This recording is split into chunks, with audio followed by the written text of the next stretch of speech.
Hey everybody, it's Ace here from Ace's Takes. Welcome to my channel where typically we talk about the things we love to collect in our home.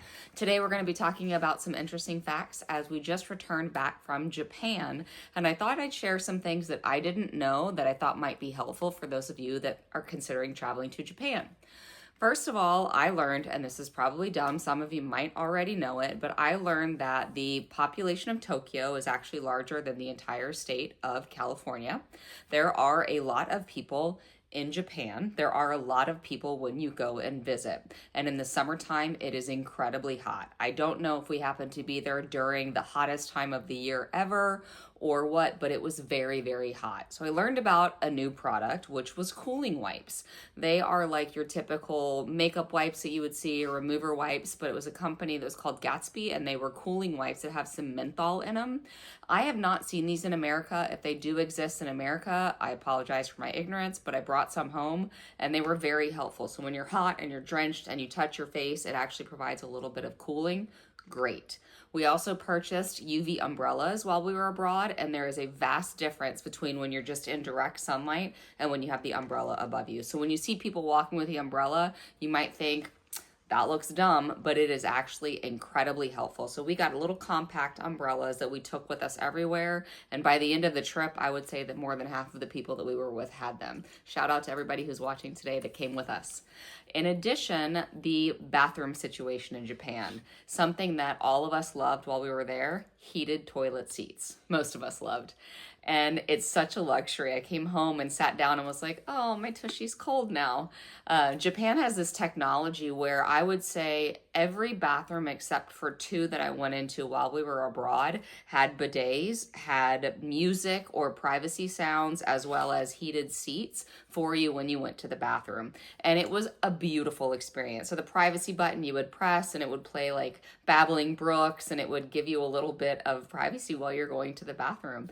And they were just really, really nice and techy. The buttons were, sometimes the music came on automatically, but just something that you don't think about when you're going to the bathroom. And the doors had, the difference between, I think, toilets abroad and toilets in America is that gap in between the doors where you can kind of see through. Those don't exist when you're abroad. They've got the nice manufacturing to where the doors are actually closed.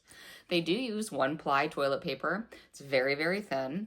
That was an interesting thing. And another thing that I found interesting was that unlike in Europe, you don't have to pay to use a public restroom in Japan, and they're all very clean. So that was really cool. There were a lot of people, as I've mentioned, and there was a lot of shopping. So today I'm going to do a bunch of videos on the haul of what we brought back. I'm very excited for that, but it was almost overwhelming. I love to shop, and there were a couple of days where I was shopped out, where I did not want to shop anymore. I wanted to do other things, but it felt like to me there was a Mall of America on every corner.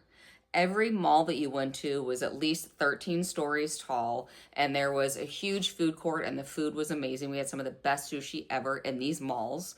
And there were basements, so basement floors all the way up, and it was, you cross the street, same thing, cross the street, same thing. And so maybe it was just because we were in that downtown area, but I swear we would go 2 miles over and it was the same situation, and it just was stores upon stores upon stores, and it was intense. Great experience, but there was a lot of shopping.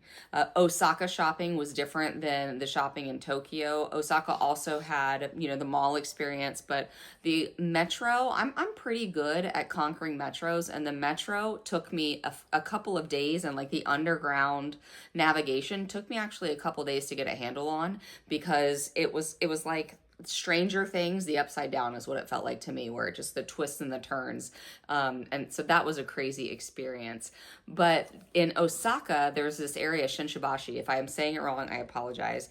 But there, on one side, there's this open, there's the Louis Vuitton, the Dior, there's the Cartier all on the streets, a nice street. But then when you go one street over, you're in the underground mall area, as they do in Paris, where they have the kind of like the teepee or the canopy over the buildings, and you're walking through, and it is just blocks and blocks of stores, and they are secondhand stores. So you can do vintage shopping. And so we went from one end to the other, got some vintage finds, super excited about purchasing those things. So thanks for watching. I just thought I'd share those facts that I thought were different about Japan with you. And if I had to choose, I would not go back in the summer because it was so hot. We had fans around our necks, we had umbrellas, we had cooling wipes, we had all of these things, and it was still 3 showers a day hot and busy. So take it for what it is, but thanks, gal. Bye.